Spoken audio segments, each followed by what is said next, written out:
Hey guys, and welcome back to the show. I am your host, Megan Hardy, and I am the founder of Fitness Uncharted, which is my one on one fitness and nutrition coaching company that I created with the goal of helping women to build muscle, lose body fat, and optimize your metabolism while finding food freedom.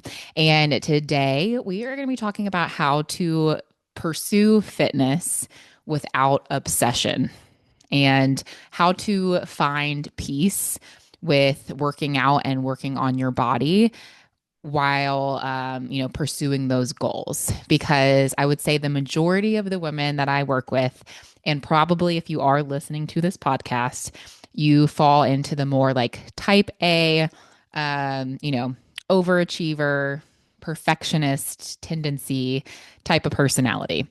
And I find that the obsession with fitness or health and fitness can actually become not healthy when we are so obsessed with it. Or either it's unhealthy and it can become toxic, or just becomes added stress and extra stressful in our lives. And how it's really to our detriment and sabotage when we're trying to do all these healthy things in, pursuit of health, or quote unquote for our health. And then we're actually stressing so much about being so healthy or so perfect, it creates more stress, right? So it's like doing the opposite of what we actually want it to do.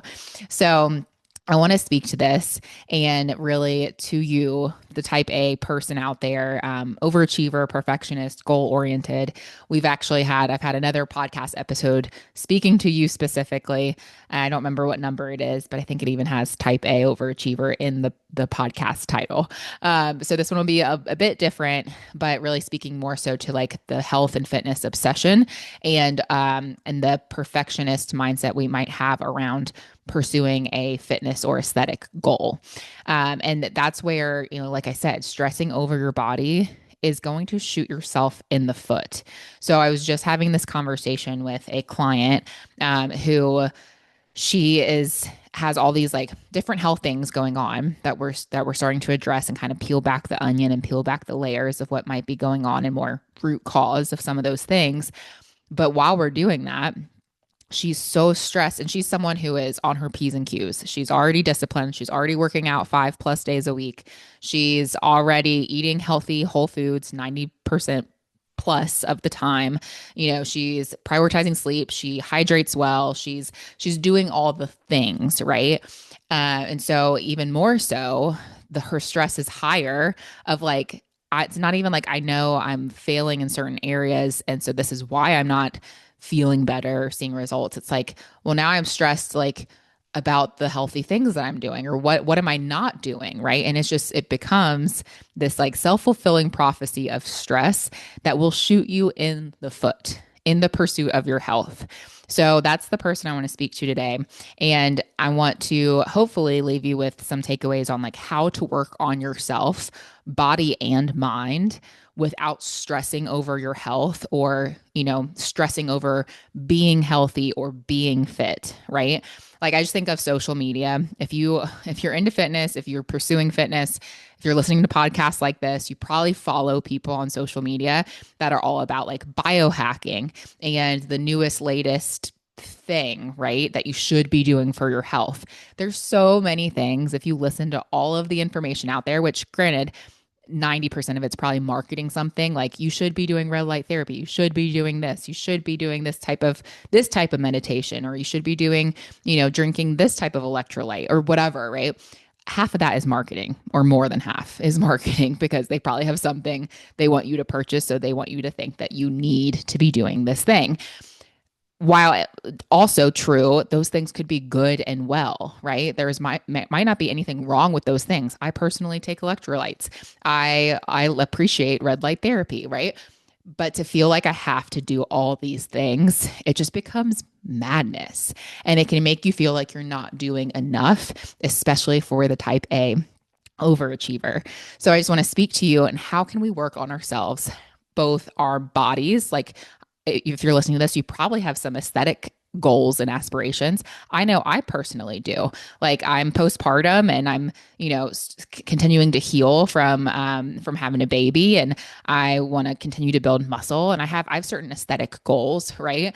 But also mind, how to work on yourself and your mindset as well with this. And so that while you are in pursuit of this health and fitness thing, if that's aesthetics or, functionality or whatever that is, how can you also have a healthy mindset and actually de-stress your life with it versus adding more stress to it?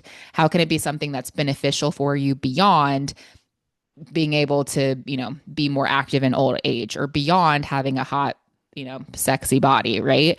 How can it really add value to your life? And you can do both. Like you can totally work on your health and fitness without going to the point of obsession. And I just want to mention, you probably have heard this or seen this somewhere, as a motivational post, maybe. I've seen several different things like this. I can't say I've had this analogy or epiphany myself. It's because I've seen it somewhere, but it really resonates where, flash forward 20 or 30 years from now and think about yourself literally 20 or 30 years from now. So I'm in my 30s right now. So let's say when I'm in my 50s or 60s, I'm going to be probably looking back going, man, I wish I just really appreciated my body and that time and that season of my life more in that season that I can never get back, because now I would give anything to be back 30 years ago, right? So, like, that's the one thing. Time is the most precious, the most valuable thing that we have, more precious and valuable than money. We can always accrue more money. We cannot accrue more time. And so, I just want to encourage you to, of if whenever you're having that hard moment of body, appreciation, or being too hard on yourself, or where you're at aesthetically or physically or with your health and fitness, literally flash forward 20 or 30 years and put yourself in your, 60, 70, 80-year-old shoes and just think, I bet I'm going to wish that I stressed less about my health and my body, and I appreciated it more while I was in my quote unquote prime, right? And that is something, like, if we can just appreciate our bodies more, that's a really helpful, healthy place to start, and how much they actually do for us. And also, let's be real, how many of our health and fitness pursuits are really like first world problems? Like we have our, we're fed, we're overall pretty healthy. We have some things, some maybe hormonally, or maybe some extra body fat, or some things we'd like to work on. But really, like, how much does our body do for us, and how much can we really appreciate that? And if you're someone who has had bad health before, or you're struggling with a sickness or an injury or a chronic disease or cancer or something like that, God forbid, if you are, then you probably also have a healthier appreciation for what a healthy body is and what that means to you. Because if you are struggling with something like cancer or a chronic disease or a really severe injury, you're like, man, I wish I had appreciated that healthy body I had when I had it, right? So even just thinking, like, putting yourself in someone else's shoes, right? Whether that's you 30 years from now, or whether that's someone else who would just give anything to be able to go for a 1 mile walk without pain or something like that, right? It gives you more appreciation, and appreciating your body. So this is one point I want to make, is that appreciating your body is not the same thing as staying complacent or doing nothing to improve your health and fitness. You can absolutely appreciate your body and work on it at the same time. You can do both. And it's hard not to go to one extreme or the other, because what I find is that most people, especially women, but even men, most will either, quote unquote, accept my body or accept their body as it is, i.e., they've just given up on, getting more healthy or more fit, or given up on losing the weight, or, they've just accepted the status quo. They're very heavy on the, like, love your body, appreciate your body side of things, right? And it's really important. I just talked about appreciating our bodies. It's really important to do that. But then that's where we can almost, like, I'm just going to live life, right? I'm just going to enjoy life. I'm just going to have the extra glass of wine. I'm just going to eat out more and do more, skip the workouts, whatever, because I'm going to just, I'm just accepting my body as it is, whatever. There's that mentality or personality. Or the other majority, will want to work on their body and will want to change things about it. And whether it's for aesthetics or for health, for strength, for functionality, the other large majority of people who want to work on those things and improve their body in some way or improve their body composition or get more fit, they can do that to a fault. And this again is most of the majority of the women I work with fall more into this category. And probably you listening to this, I would, if I had to guess, would probably say that you probably fall more into this category of someone who wants to change things about their body, but maybe to a fault, to where we're actually we're not appreciating our bodies, or we're creating more stress by trying to be so healthy and so fit, which is not healthy, right? It's like, wait, that's like a Bible verse, right? Like with, I think, Paul or someone, right? It's like, I do the things that I do not wish to do. And why do I not do the things that I wish to do, but I do the things I don't wish to do, right? That's literally what we're doing when we're stressing out about our health and our fitness, is we are doing the thing that we don't want to be doing, which we want to be reducing stress, but we're actually adding stress by obsessing. That just went like full circle 8 times. I don't even know. I could confuse myself. But you following me, you're tracking, right? So we don't want to do that. And we don't want to obsess over it. And, we where we can't or we don't appreciate our current physical state. Because again, like I said, a lot of the women that I work with, and if you're listening to this, you might be like, okay, I want to level up. I want to get that next percent better. I want to just put on a little more muscle. I just want to get a little healthier, a little leaner. I want to just optimize my metabolism a little more. Like, I just want to take it to that next level. And in reality, it's like, okay, sometimes that can be like first world problems in the sense of a fitness first world problem. It's like, okay, we don't have 300 pounds to lose. Maybe we have 30 pounds to lose. Okay. We can, we can handle that. And, we can still appreciate our current physical state without obsessing over what our fitness goals are. So a couple things I want to leave you guys with, and I'm going to make this one quick because I had like 25 minutes. Now I have like 13 minutes before I'm on baby duty because Justin is watching Ryder right now before he has to hop on a meeting. So anyway, I'm going to leave you guys with a couple just little takeaways if you find yourself in that boat and this is speaking to you. The last one being, I'm going to give you three, and the last one being maybe the most helpful, because this is something that just helped a client recently, and she shared that with me. She was like, you should add this to a podcast episode. I was like, okay, I will.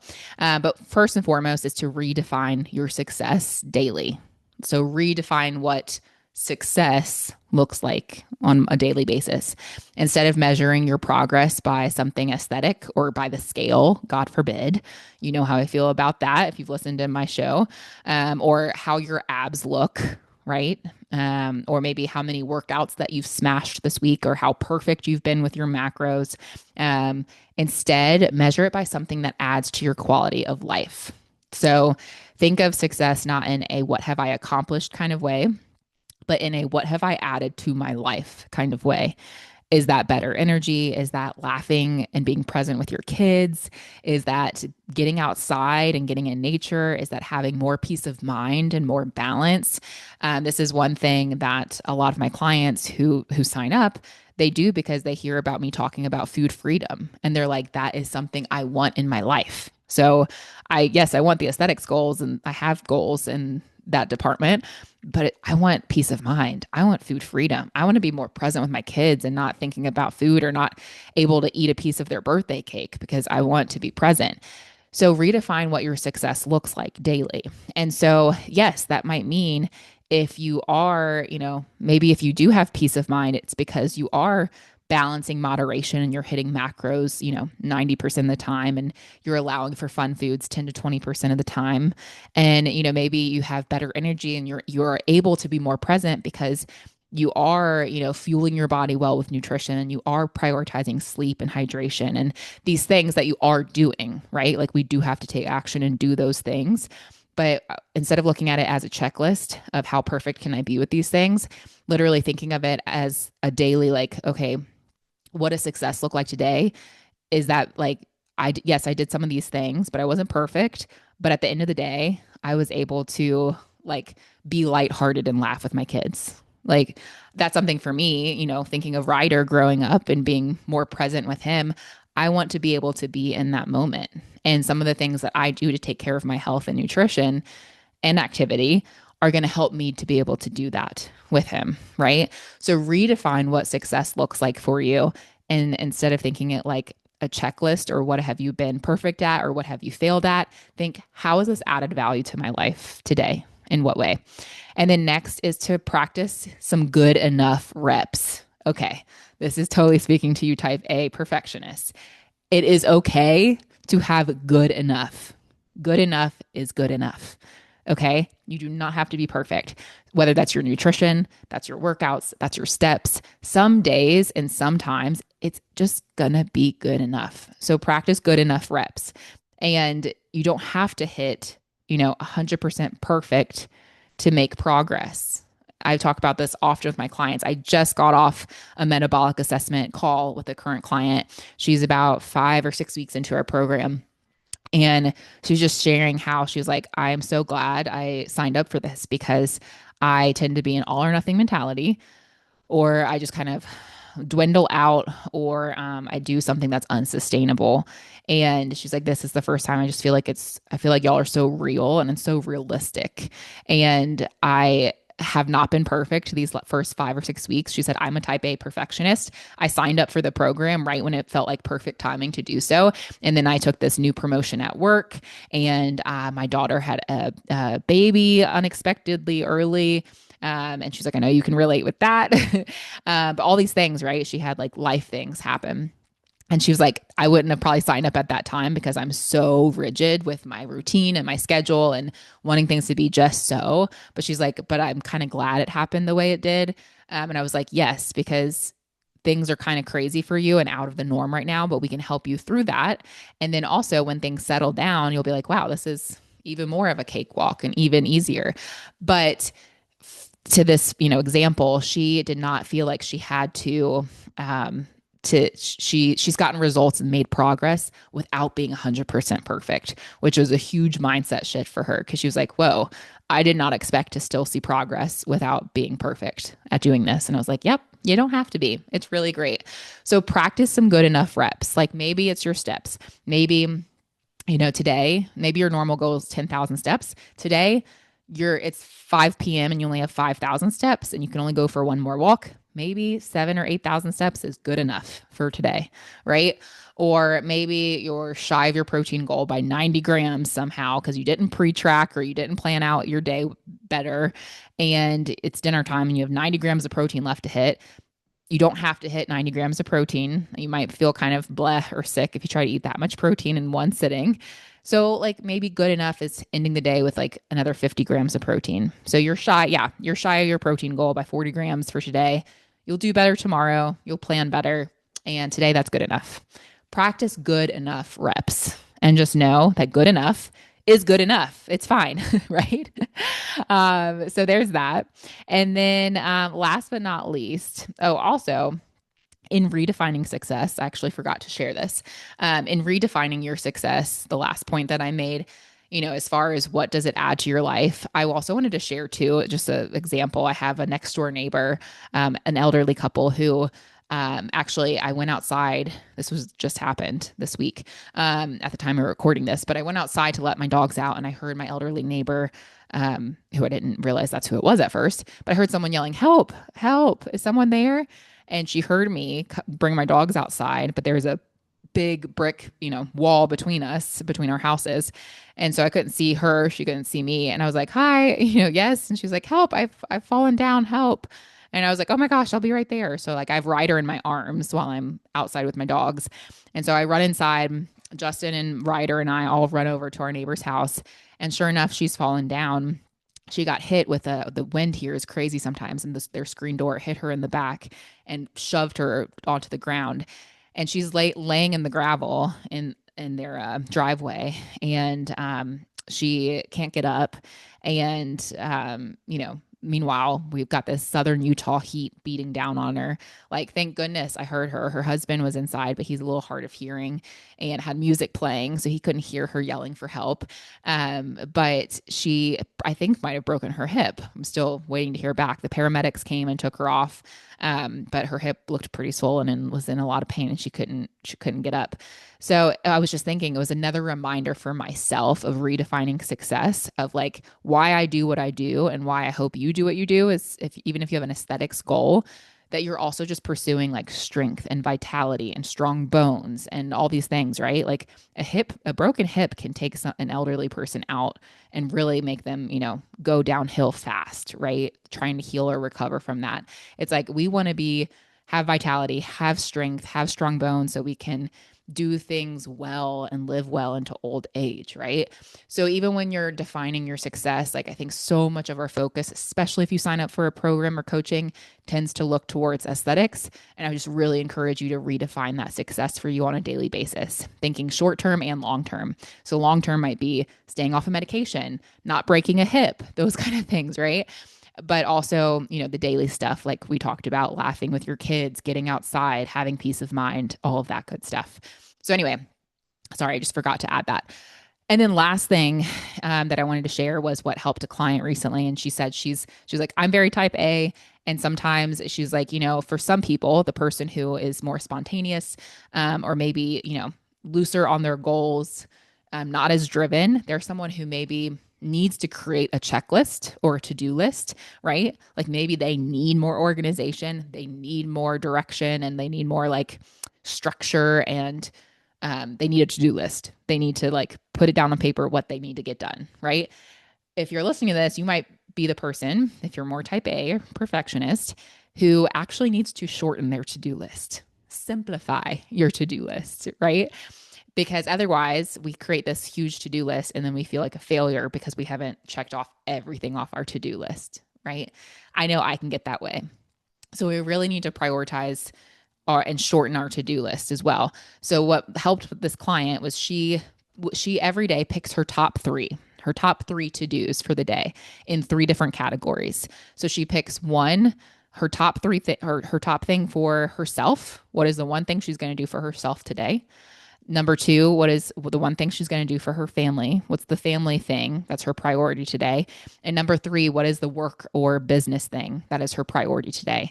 So this example could be, for herself, maybe it is getting her workout in that day. Like top priority, I'm getting this workout in. That is for me. I'm going to make it happen. That's a priority. Family thing. Maybe that is maybe the kids need, dentist appointments scheduled, or the whole family needs to get their dentist appointment scheduled.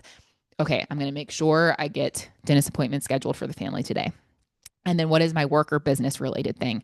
So whatever your priorities are at work, pick that one thing that is just got to get done today, make it happen. Whether you work for corporately or you're an entrepreneur or business owner like myself, I know that could be something that's, there's so many things to do. What is the one thing that's most important to get done today? So she's like, I pick my top three for those, one thing from each category. And if I end the day with getting those things done, then that was a success. And then everything else besides that is just in addition to that. But that was a successful day. So think of those things in your own life. If that helps you as a type A personality, maybe you actually need to simplify your to-do list. Maybe you need to shorten it and simplify so that you can feel like today was a success. So I will leave you with that. I won't get more wordy because I got to hop off of here and go relieve Justin and hold my baby.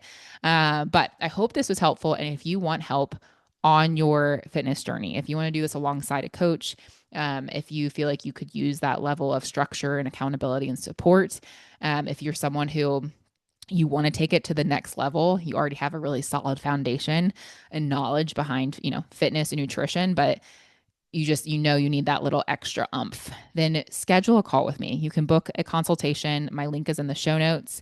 It's also on my social media profiles. You can book a consultation with me. We will talk about your goals. We will talk about what's working or not working and see if one of our programs is a good fit for you. And that is a free consultation, so you have nothing to lose. I would love to chat with you. And then also, if you have any questions or comments or requests for future episodes, please feel free to message me on social media. All of my handles are in the show notes as well. Otherwise, you guys, make it an awesome, awesome day. Go redefine what success looks like for you. And I will catch you on the next episode.